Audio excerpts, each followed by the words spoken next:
suite à la tournée du président de la République dans la zone nord du Sénégal. Cette tournée a révélé également la naissance de mouvements qui disent œuvrer pour les populations du Fouta. Le nôtre, un des pionniers en la matière, se félicite de son bilan. Ayant comme vocation la défense des intérêts de notre département et de lutter pour une réelle prise en charge des préoccupations de nos populations, le mouvement Podor va mal est d'avis qu'à l'heure du bilan, des avancées significatives ont été notées. En effet, force est de constater que dans bien des domaines, santé, éducation sociale, etc., Podor va beaucoup mieux, même si des choses restent encore à faire, notamment en ce qui concerne l'emploi des jeunes. Là-dessus, nous avons entendu les promesses du chef de l'État et nous espérons que Podor ne sera pas oublié. À cet effet, nous mettons en garde la municipalité de la ville de Podor qui utiliserait les financements de la DER à des fins politiciennes. Nous interpellons l'administration de la DER pour mettre fin aux agissements de cette dernière. C'est le lieu d'ailleurs de féliciter le président de la République pour tout ce qu'il fait pour soulager les populations. Cela est sa mission première. Qu'il nous soit aussi permis de rappeler que Podor va mal est un mouvement citoyen apolitique, composé d'hommes et de femmes ayant comme dénominateur commun l'amour pour leur terroir et la forte envie de contribuer à l'amélioration des conditions de vie de leur population. Fort de cela, nous n'accepterons jamais une quelconque récupération politique de tous ces mouvements citoyens du Fouta, de quelque bord que ce soit. Par la même occasion, nous fustigeons et condamnons les violences verbales et physiques notées depuis quelque temps dans notre pays et portées par certains hommes politiques.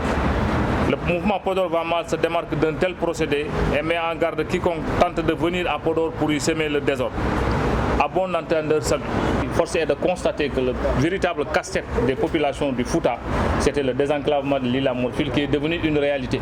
Aujourd'hui, les tout derniers axes qui restaient, c'était l'axe Diatar-Alouar, le président a lancé les travaux. C'était l'axe Kaskas-Demet, le président a lancé les travaux. C'était aussi l'axe du Dani-Mayo au niveau de Matam. Le pont a été inauguré par le président de la République. Donc, fort de tout cela, nous pouvons dire aujourd'hui que Podor va mieux. Mais ce n'est pas une raison aussi de dire que Podor ne va plus mal. Il y a des choses qui restent, comme je l'ai dit tantôt, par rapport à l'emploi. L'emploi, aujourd'hui, les jeunes ne se retrouvent pas dans les financements de la DER. Et ce qui nous permet de glisser un peu par rapport à ce que vous appelez les accusations, ce qui nous révolte, c'est que c'est lors d'un meeting politique que Madame la maire a brandi les financements de la DER. C'est dans le cadre d'un meeting politique à Podor qu'elle a dit qu'elle a reçu des financements, elle va financer les femmes et les jeunes. Après investigation, nous nous sommes rendus compte que c'était des financements de la DER. Et nous pensons et nous disons que les financements de la DER ne devraient pas être brandis lors d'un meeting politique. Ça ne concerne pas un parti politique ni un mouvement. Ça concerne tous les Sénégalais, ça concerne toutes les obédiences au niveau du département de Podor ou au niveau de la région de Matam. Et ce qui nous a le plus conforté dans notre position de suspicion, c'est que le gosse qui a été choisi, excusez-moi, le jeune qui a été choisi pour gérer le crédit, c'est un jeune militant responsable des jeunes de Oser l'avenir. De mettre à cette salle si vous voulez. Donc c'est un jeune qui est responsable des jeunes au niveau de Podor, de Oser l'avenir, qui est aujourd'hui choisi comme agent de crédit. Alors que ce poste devait faire l'objet d'un appel à candidature. Parce que ça concerne tous les jeunes de Podor. Si c'est un jeune de Oser qui est sur place, donc il y aura forcément une discrimination par rapport aux autres mouvements, par rapport aux autres citoyens. Donc c'est pourquoi nous disons et nous interpellons la DER. Et l'autre conflit d'intérêt aussi, que la fille même de Maître Aïssa Tall Sall travaille au niveau de la DER. Jusqu'à avant l'arrivée du président de la République, sa fille travaillait au niveau de la DER. Donc ça aussi, pour tout cela, nous pouvons dire, sans risque de nous tromper, que c'est vraiment, il y a des conflits d'intérêts, il y a des suspicions. Nous ne comprenons pas. Dans certaines zones, Podor va mal aura des candidats. Je donne l'exemple à Ndjoum. Nous avons un jeune qui est membre du mouvement Podor va mal qui sera candidat. Il s'appelle Hassan Demofal. Et s'il est candidat, le Podor va mal va le soutenir, va l'accompagner. Vous allez dans le Guédé, dans la commune de Guédé, nous avons un jeune cadre qui est membre du mouvement Podor va mal, qui est hors du pays, qui s'appelle Abdoulaye Sall, qui serait candidat. Le mouvement Podor va mal, va l'accompagner, va l'aider. Nous avons d'autres jeunes aussi dans la commune de Guédé, du nom de Leïla Sarr et d'autres. Par ailleurs aussi, nous pouvons avoir des profils, moi qui vous parle, qui milite dans la commune de Podor, je n'hésiterai pas à soutenir le meilleur profil dans la commune de Podor.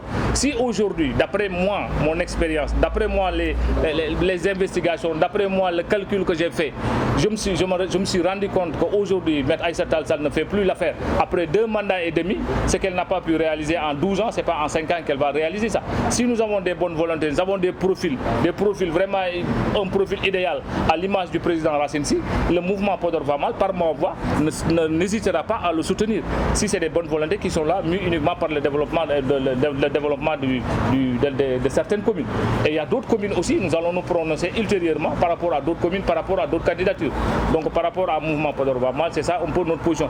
Parce que nous, contrairement aux autres mouvements, nous pensons qu'il faut être dedans pour pouvoir changer les choses. Nous ne voulons pas seulement rester dehors pour dire que ça ne va pas, ça ne va pas. Mais nous préférons être des conseils municipaux, être dans le conseil municipal, là où les gens décident, pour pouvoir vraiment marquer notre influence par rapport à ça. Les leaders politiques voudraient s'engouffrer pour régler leurs problèmes personnels. C'est pourquoi nous disons et nous lançons un appel à l'endroit de tous ces dirigeants de ces mouvements, que ce soit Fouta Tampi, que ce soit Podor va mal, que ce soit Podor utile, que ce soit Yedio Matam, ils se sont battus. C'est des mouvements citoyens qui ont comme principale mission de veiller à la résolution des problèmes des Foutanké. Aujourd'hui, que ça a fait un boom, ça a fait un effet avec l'arrivée du président, avec le port des brassards rouges, avec des combats qu'il y a eu dans les rues, dans les zones de Matam, des leaders politiques souhaiteraient s'engouffrer pour se faire une base, pour se faire vraiment une virginité dans le Fouta. Et c'est pourquoi nous disons à ces marchands d'illusions-là que nous n'avons pas besoin de violence, nous n'avons pas besoin vraiment de ces choses-là dans notre zone. Il y avait une quiétude, nous avons notre manière de régler nos problèmes, que les gens nous restent régler nos problèmes. Ça n'a rien de politique par rapport à ces mouvements-là. C'est pourquoi nous alertons, nous sommes inquiets par rapport à ça, parce que c'est des leaders politiques qui ont des contentieux, qui ont des problèmes politiques à régler. Maintenant, utiliser ces mouvements à des fins politiciennes, nous ne sommes pas d'accord. Fouta Tampi, ce n'est pas un mouvement qui est né il y a un an, c'est un mouvement qui est né depuis des années. Mais aujourd'hui, il y a des dirigeants de ce mouvement-là, à l'image de Fatoumata Ndiaye, qui est une sœur que j'ai rencontrée une fois, deux fois, trois fois. Mais je les interpelle et je les conscientise par rapport à ça. Le danger, c'est que les leaders politiques risqueraient d'utiliser ces mouvements-là à des fins politiciennes.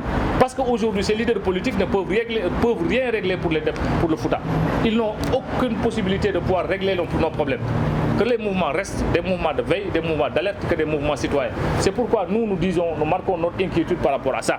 Maintenant, Ousmane Sonko, notre leader, c'est des leaders politiques, ils sont libres de recevoir n'importe quel mouvement, ils sont libres d'aller où ils veulent, parce que le Fouta aussi fait partie du Sénégal. Mais que ces mouvements ne soient pas détournés de leur objectif. Nous, c'est ça notre crainte, c'est ça nos inquiétudes aujourd'hui.